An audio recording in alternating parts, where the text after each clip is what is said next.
सुप्रभात बच्चों। आशा करती हूँ कि आप सभी स्वस्थ होंगे और अपनी कक्षा का आनंद उठा रहे होंगे। आज मैं आपको हिंदी में पाठ 6 सर्कस कविता के बारे में बताऊंगी, जिसे मैथिली शरण गुप्त ने लिखा है। इस कविता के मुख्य पात्र है दर्शक बच्चा, जो कि इस सर्कस को देखने जाता है, और उस सर्कस के मुख्य कलाकार जो भी उस सर्कस में भाग लेते हैं। और इस कहानी को कहने का, इस कविता को कहने का उद्देश्य यह है कि इसमें पर्दे के पीछे जो भी आप वास्तविकता में देखते हैं, आपको जो पर्दे पर नजर आती है, जो भी जानवर अपने क्रियाकलाप करते हैं, आपको तो देखने में बहुत ही रोमांचक लगता है, बहुत ही अच्छा लगता है। आप सोचते हैं कि अच्छा, कितने अच्छा इस तरीके से ये बात कर रहे हैं, कितने अच्छे तरीके से ये जो भी काम कर रहे हैं, कितने अच्छे से कर रहे हैं। मगर उसके पीछे की स्थिति क्या है, क्यों वो उस तरह से किसी भी एक आदमी के द्वारा नियंत्रित हो रहे हैं, उसकी स्थिति के बारे में बताना है। इस कहानी से शिक्षा क्या, इस कविता से हमें शिक्षा क्या मिलती है, ये आपको मैं कविता पढ़ाने के बाद बताऊंगी। इस कविता को पढ़ के आपको क्या शिक्षा मिली।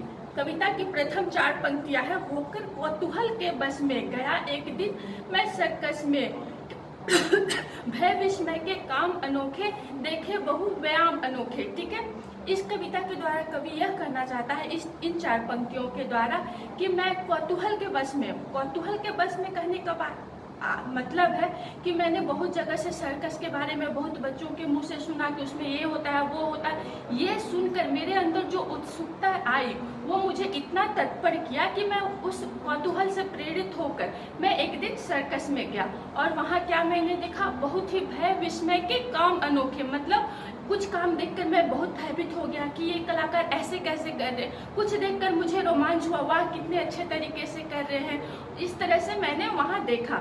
उसके बाद की 4 पंक्तियां हैं। तभी एक बंदर आया, झटपट उसने लैंप जलाया, डट कुर्सी पर पुस्तक खोली, तब आकर मैना यो बोली, हाजिर है हुजूर का घोड़ा।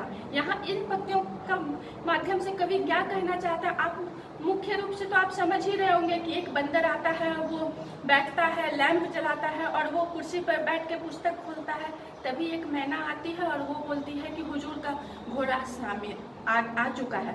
मगर वो ऐसा क्यों करते, क्या आपने मामूली तौर पे देखा है जानवरों को ऐसा करते? क्या कोई बंदर कुर्सी पे बैठता है? नहीं ना, वो अपनी हरकतें करता है। इसके पीछे के क्या कारण है, वो ऐसा क्यों कर रहा है? ठीक है।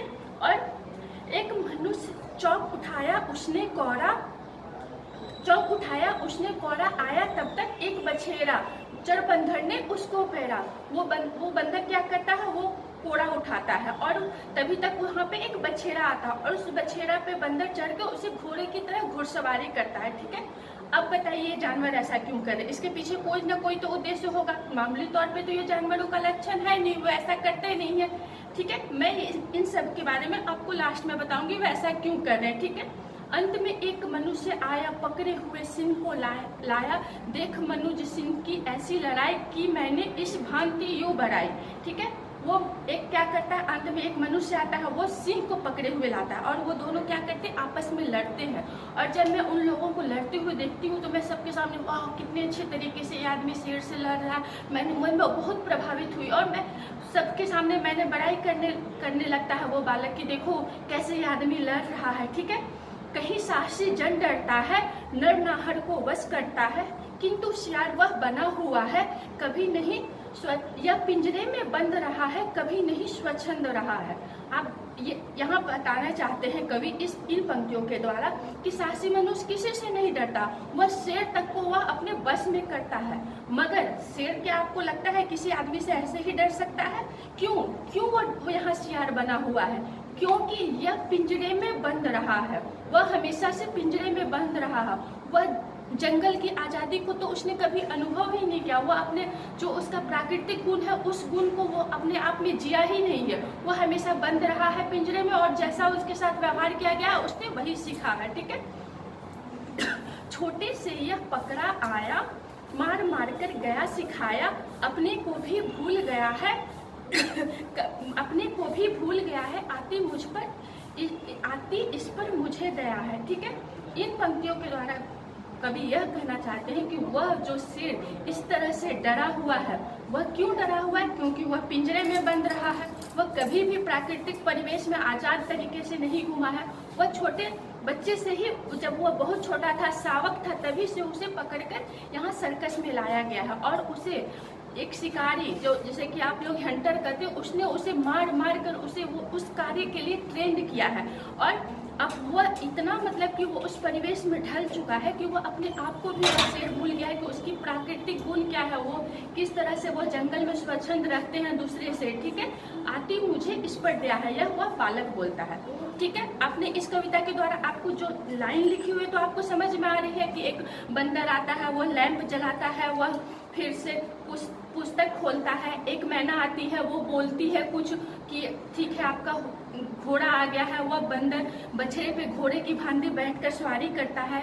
फिर एक मनुष्य आता है। मगर इन सब के पीछे कारण यह है कि इन सभी जानवरों को जंगल से बहुत छोटे छोटे में पकड़ कर लाया गया है और इसे कभी भी स्वच्छंद तरीके से नहीं रहने दिया गया है। इन पर बहुत ज़्यादा मतलब कि कड़ाई की गई है, उन्हें हर तरीके से मार मार कर उसे सिखाया गया है। यह इसकी दयनीय स्थिति के बारे में यह बताता है। आपको तो सर्कस देखना बहुत रोमांचक लगता है, मगर उसके पीछे उन जानवरों के साथ क्या होती है इस सर्कस के माध्यम से यह दिखाया गया है। ठीक है, अतः आप बता सकते हैं इस कहानी से हमें क्या शिक्षा मिलती है। इस कहानी से हमें यह शिक्षा मिलती है कि व्यक्ति को अगर उसके परिवेश में, जिस तरह के परिवेश में रखा जाता है, जंगली जानवरों का क्या परिवेश है, जंगल, वहाँ वे स्वच्छंद तरीके से रहते हैं, विचरते हैं, वहाँ वे अपने शिकार खुद करते हैं, खुद से खाना खाते हैं, वो मारना सीख जाते हैं छोटे छोटे जानवरों को, तब खाते हैं। मगर जहाँ उसे सर्कस में रखा जाता है उन्हें कोई स्वच्छंदता नहीं दी जाती, उन्हें कोई स्वतंत्रता नहीं दी जाती है।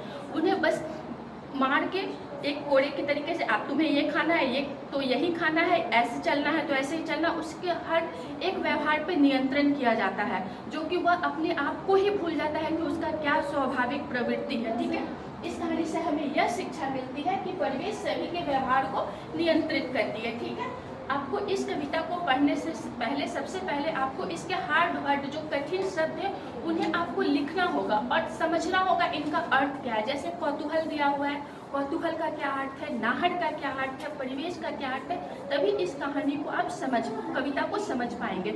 इस कविता में सामान्य तौर पे तो आपको लग रहा है कि ये सर्कस का उल्लेख है, मगर नहीं, यह सर्कस के पीछे जानवरों की, उसके कलाकारों की दयनीय स्थिति का उल्लेख किया गया है। ठीक है बच्चों, अब मैं आपको इस कविता के आधार पर कुछ प्रश्नों को देने जा रही हूँ, जिसे आपको खुद से करना है।